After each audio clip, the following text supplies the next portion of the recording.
Hello friends, welcome back to my channel. तो आज हम लोग बात करने वाले हैं लेक्स के बारे में। कल हम लोग ने देखा landform, different types of landform हम लोग पढ़ चुके हैं। तो अब हम लोग बात करते हैं लेक्स की। बहुत सारे ऐसे टर्म्स भी इसमें आएंगे जो हम लोग पिछले चैप्टर्स में पढ़ चुके हैं लैंडफॉर्म्स में, ठीक है।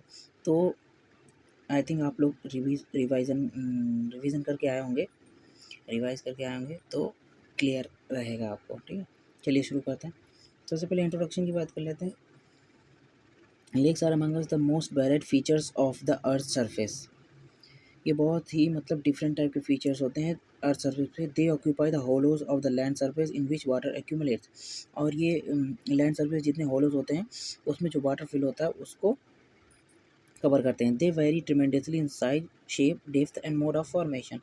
ये वेरी करते हैं अपने मोड ऑफ फॉर्मेशन पे, डेप्थ पे और साइज पे वेरी करते हैं। The tiny ones are no bigger than ponds और pools.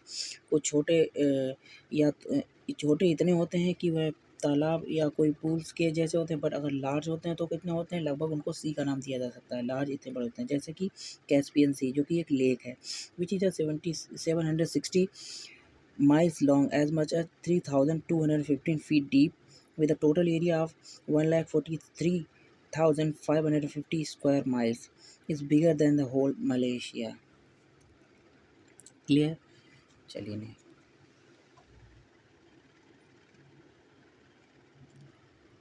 Lakes may exist temporarily, filling up the small depression of undulating ground after heavy shower. अब जैसे कि तेज़ बारिश में जो छोटे मोटे गड्ढे भर जाते हैं, जैसे कि अनड्यूलेटिंग ग्राउंड्स होता है, वहाँ इतने बड़े गड्ढे होते हैं कि उसमें पानी बारिश का जो पानी है, तेज़ बारिश उसमें फिल हो सके। ऐसे अनड्यूलेटिंग ग्राउंड होते हैं, वहाँ पर बारिश होती है, तो उनको हम लोग लेक बोलते हैं। But those which are deep and carry more water than would ever be evaporated remain permanent. और कुछ ऐसे गड्ढे भी होते हैं जिनमें पानी भर जाता है और फिर कभी सूखता नहीं है और लगातार इवेपोरेट भी होता रहता है। Most of the lakes in the world are fresh water lakes fed by rivers. और कुछ ऐसी लेक्स भी होती हैं जो रिवर के द्वारा फीड की जाती हैं, जो रिवर के द्वारा बनती हैं, और जिसमें कि फ्रेश वाटर भी होता है without flowing stream. Lake Geneva, lake प्योंग and the great lake of North America, ये सारी फ्रेश वाटर लेक्स हैं वर्ल्ड में। In regions of the low precipitation and intense evaporation where there are few rivers strong enough to reach the sea, stream drain into the lake forming a basin of inland drainage. Inland drainage कब बनती है? जबकि जहाँ पर precipitation कम होता है, evaporation ज़्यादा होता है, where are few rivers strong enough, वहाँ के थोड़ी बहुत रिवर ही होती हैं, वहाँ पे क्या होता है, inland drainage system बनता है। Because of the intense evaporation, these lakes are saline। और ज़्यादातर इवेपोरेशन होता है, हाई इंटेंसिटी में इवेपोरेशन होता है, तो क्या होता है, ये लेक क्या हो जाती हैं, सैलाइन है। सैलाइन इन द सेंस ये खारे पानी की झील कह सकते हैं उनको हिंदी में, ये बन जाती है झील जिसको कहते हैं हिंदी में। For example the Dead Sea has a salinity, ये इसका एक मृत सागर, इसका एक अच्छा सा एग्जाम्पल है। 250 पार्ट्स पर थाउजेंड, इमेजिन कर सकते हो आप, 250 पार्ट्स पर थाउजेंड। अब सॉल्ट कंटेंट इतना है कि 1000 वाटर के पार्टिकल ले लो, जिसमें कि 250 पार्टिकल कितने होंगे, सॉल्ट के होंगे। The great salt lake of Utah, जो कि यूएसए में, हैज सैलिनिटी 220 पार्ट्स पर thousand. Okay, it must be point out that lakes are only temporary features of the earth crust. They will eventually be eliminated by the double process of draining and the silting up, sorry. तो ये क्या कहते हैं, temporary features होता है अर्थ का, इसको हम कम भी कर सकते हैं और परमानेंटली हटा भी सकते हैं। कैसे? सिल्टिंग अप, मतलब उसमें कुछ कंकड़ पत्थर भर दिए जाएँ या उसको ड्रेन आउट कर दिया जाए दूसरी तरफ से। Region of the unreliable rainfall, lakes dry up completely during the dry season, और ड्राई सीजन में सूख जाती हैं। In the hot desert lake disappear all together, और हॉट डेजर्ट में भी ये डिसअपियर हो जाती हैं। तो the process of lake elimination may not be completed within और span of life. Let's talk about the formation and origin of the lakes.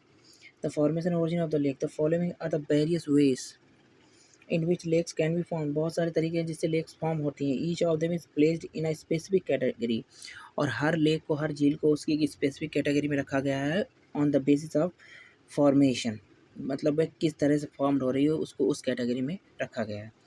तो सबसे पहले बात कर लेते हैं lakes formed by earth movement. अब जब अर्थ मूव करती है, उसकी टेक्टोनिक प्लेट्स होती हैं वो भी मूव करती हैं, तो उसके थ्रू कौन कौन सी लेक्स या झील बनती हैं उसके बारे में हम लोग इसमें बात करेंगे, यानी कि lakes formed by earth movement. तो पहली है tectonic lakes due to the warping, sagging और bending and fracturing of the earth crust. Warping, उसको पेपर की तरह मोड़ जाना, sagging, hanging, hanging, bending, bend हो जाना, fracturing of the earth crust.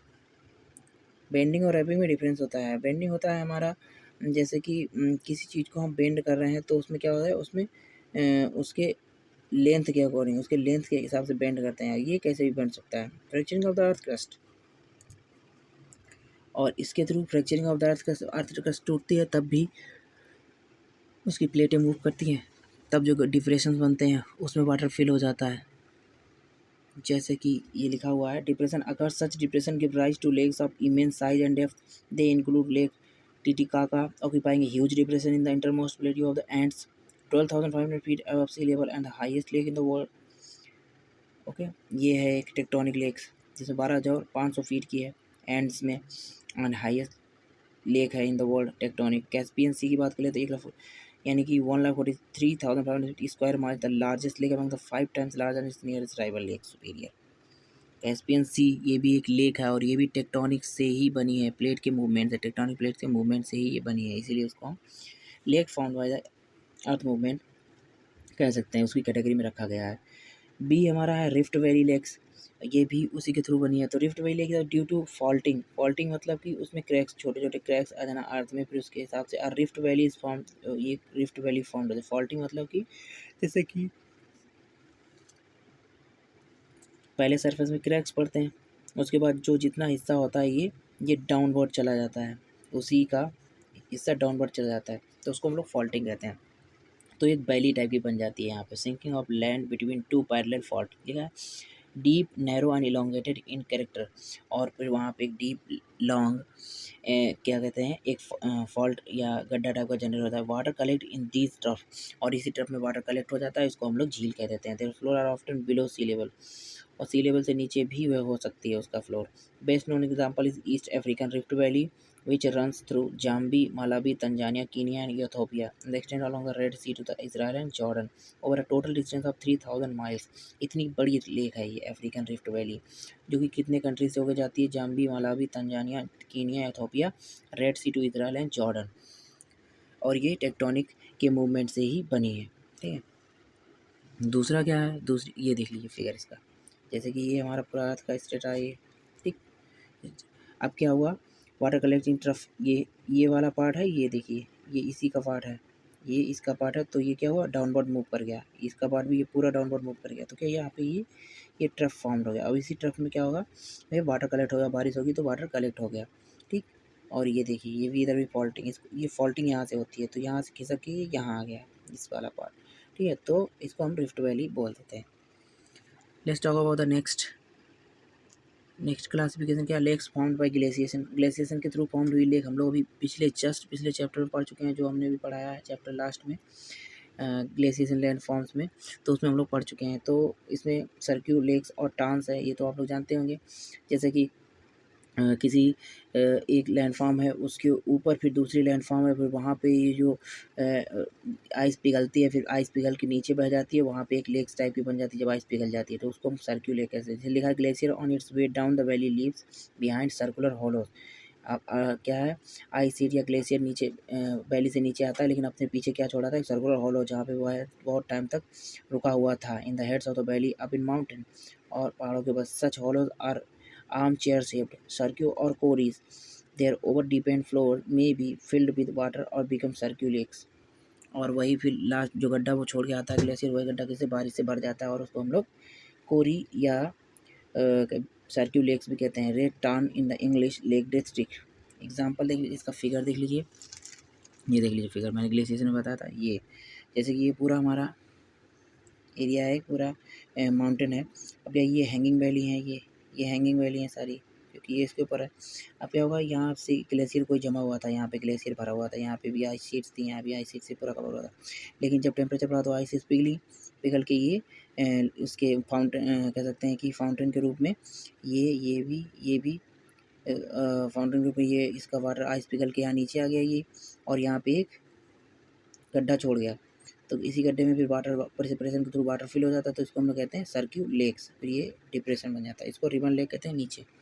ठीक, दूसरी है इसी के अंडर में lakes found by glacier, kettle lakes. These are the depression in the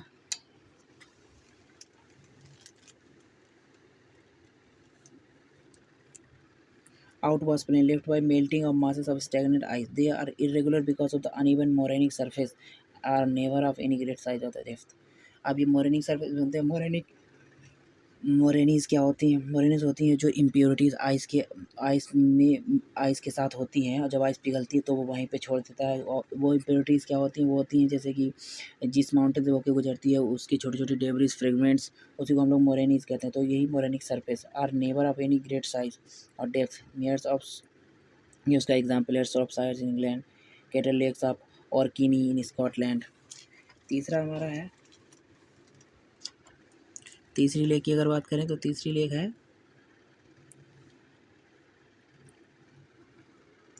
rock hollow lakes. These are found by ice scouring, जब बर्फ़ हमारी ऐसे राउंड होकर चलती है, स्काउर होकर चलती है, वैली ग्लेशियर और आइस सीट्स स्कूप आउट। तो क्या होता है, जो पहली ग्लेशियर होते हैं और आइस सीट्स होती है scoop out hollows on the surface, तो वह सरफेस पे हॉलो कर देती है। ठीक है, ऐसे स्काउर होकर चलती है तो क्या करती है, घसीटती हुई चलती है तो क्या करती है, सरफेस पे हॉलो कर देती है। वही hollow such lakes of glacial origin are abundant in Finland, और वही हॉलो में जो वाटर फ्लो होता है उसको हम लोग कहते हैं रॉक हॉलो लेक। ठीक, फिनलैंड में ऐसी बहुत सारी लेक्स हैं। ठीक, क्योंकि फिनलैंड को कंट्री ऑफ लेक्स कहा था, लैंड ऑफ लेक्स कहा जाता है इसीलिए, क्योंकि वहाँ पे आइस सीट्स भी बहुत ज़्यादा है। क्योंकि फिनलैंड कहाँ पे, फिनलैंड पूरा हमारा वर्ल्ड का जब मैप देखेंगे तो वो फिर यूक्रेन के सॉरी पोलैंड और यूक्रेन या रसिया के ऊपर वाले पार्ट में फिनलैंड उस साइड में आपको मिलेगा। वहाँ मतलब ज़्यादातर बर्फ़ी आइस शीट्स मिलती हैं आपको।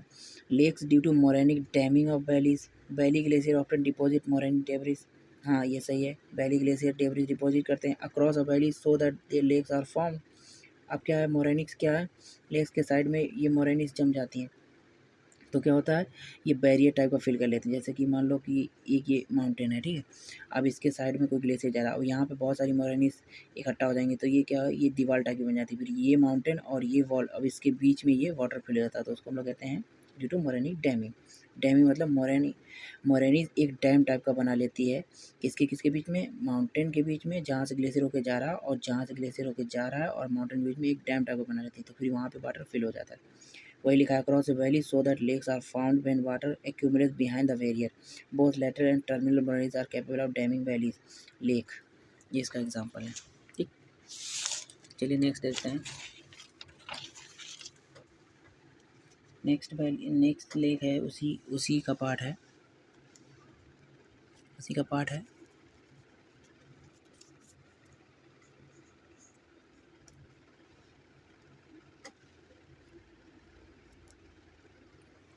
lake due to deposition of glacier drift. It glaciated lowland with a predominant drumlin landscape where drainage is poor. जहाँ ड्रेनेज पुअर होती है लो लैंड में, जैसे ये हाई लैंड लो लैंड में poor, there are intervening depressions, और वहाँ कुछ आंतरिक मतलब कि गड्ढे होते हैं। The depression are often water locked, और वही डिप्रेशन के वाटर लॉक्ड हो जाते हैं, यानी कि वाटर उसमें फिल हो जाता है फिर कहीं जा नहीं पाता। Forming small lake like those County Down in Northern Ireland. तीसरा हमारा क्लासिफिकेशन है lakes found by volcanic activity. Volcanic activity के थ्रू लेक फॉर्म्ड होती हैं। कौन कौन सी होती है देख लीजिए। एक क्रेटर और caldera lakes, during a volcanic explosion the top of the cone may be blown off. अब कोई माउंटेन है, ये उसकी ये चोटी है, ये वॉल्केनिक इरप्शंस के थ्रू क्या हो गया, जब वॉल्केनिक एक्सप्लोजन हुआ तो ये उड़ गई यानी कि हट गई, तो फिर लावा जो था वो बाहर निकला। उसके बाद क्या ऊपर बचा, ये जब यहाँ की कोन हट जाएगी यहाँ पे क्या हो जाए, बहुत बड़ा सा एक डिप्रेशन बना। Leaving behind the natural hollow called a crater, जिसको हम लोग क्रेटर कहते हैं। This may be enlarge by subsidence into a caldera, और वह बहुत ज़्यादा large emerged by large subsidence into a caldera, और वह caldera के रूप में emerge होता है। These depressions are normally dry, bounded by the steep cliff, roughly circular in shape. In dormant और extinct volcano, dormant और extinct volcano क्या होता है, ये मैंने अपनी पिछली वीडियो में पढ़ा रखा, आप जाके वहाँ देख सकते हैं। मैंने डिटेल में वहाँ डिस्कस किया है कि dormant और extinct volcano क्या होता है। फिलहाल के लिए मैं यहाँ पे ये बता देता हूँ कि dormant volcano वो volcano होते हैं जो अभी एक्टिव हैं, और एक्सटिंक्ट वो होते हैं जो अभी एक्टिव नहीं है, डेड है। एक्सटिंक्ट जो ख़त्म हो चुके हैं, जहाँ पहले कभी वोल्केनिक था, यहाँ पे ऐसा कह सकते हैं। ठीक, rain false straight into the crater, और फिर वही जो डिप्रेशन जनरेट होता है, होलो जनरेट होता है बड़ा सा, उसमें क्या होती है, रेनफॉल फिल हो जाती है, तो वहाँ पे एक नेचुरल लेक फॉर्म्ड हो जाती है। क्रेटर लेक जिसको हम कहते हैं, या कैल्डेरा लेक भी कहते हैं। एग्जाम्पल अगर इसका देखें तो Crater Lake in Oregon, USA, which is fact occupies the caldera. Lake Toba in northern Sumatra. Lake Avernus near Naples. Okay, दूसरी लेक है इसी वॉल्केनिक एक्टिविटीज़ के थ्रू हुई है जो form, lake blocked lake, lava blocked lake. In volcanic regions a stream of lava may flow across a valley, valley के through lava flow करेगा, become solidified, और सॉलिडिफाइड एंड दस इस प्रकार the dam river forming a lake, और फिर वो क्या हो जाएगा, लेक के लिए एक वॉल टाइप की बन जाएगी। Lava flow block the Jordan valley forming the sea of Galilee. तीसरी लेक हमारी lakes due to subsidence of volcanic land surface, the crust of hollow lava flow में collapse the subsident leaves behind a wide and shallow depression in which a lake may form. चौथा classification हमारा है lake found by erosion, erosion के through, जैसे कि अभी हमने पढ़ा विंड इरोजन के थ्रू लेक फाउंड होती है, जिसको हम कास्ट लेक भी कहते हैं। The solvent action of rain water on a limestone carves out solution hollow. अब क्या होता है कि कैल्शियम कार्बोनेट के जो माउंटेन होते हैं, जैसे कि अभी हमने पिछले चैप्टर में पढ़ा लाइमस्टोन वाले में, तो वो वाटर के साथ एक्टिव होकर एक सॉल्यूशन जनरेट करते हैं, जिससे कि वहाँ होलो जनरेट हो जाते हैं। वही होलो फिर बाद में प्रेसिपिटेशन या बारिश के थ्रू फिल हो जाते हैं, जिसको हम लोग झील या लेक का नाम दे देते हैं। When these become clogged with debris, sticks may form in them. The collapse of limestone roof of underground cave may result in exposure of long narrow lakes. Okay.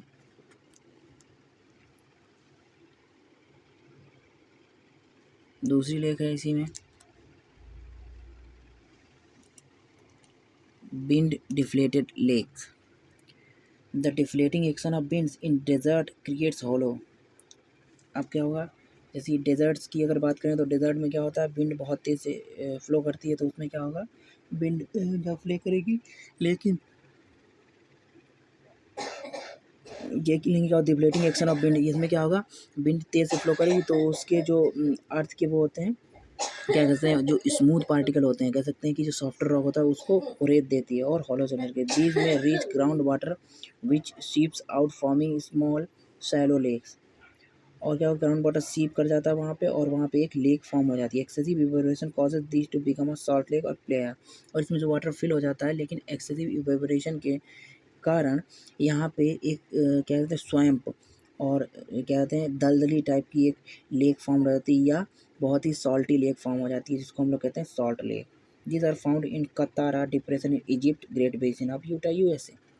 Okay, and this is done for the today. We will meet again with the next and new video regarding world geography. So thank you so much for watching my video.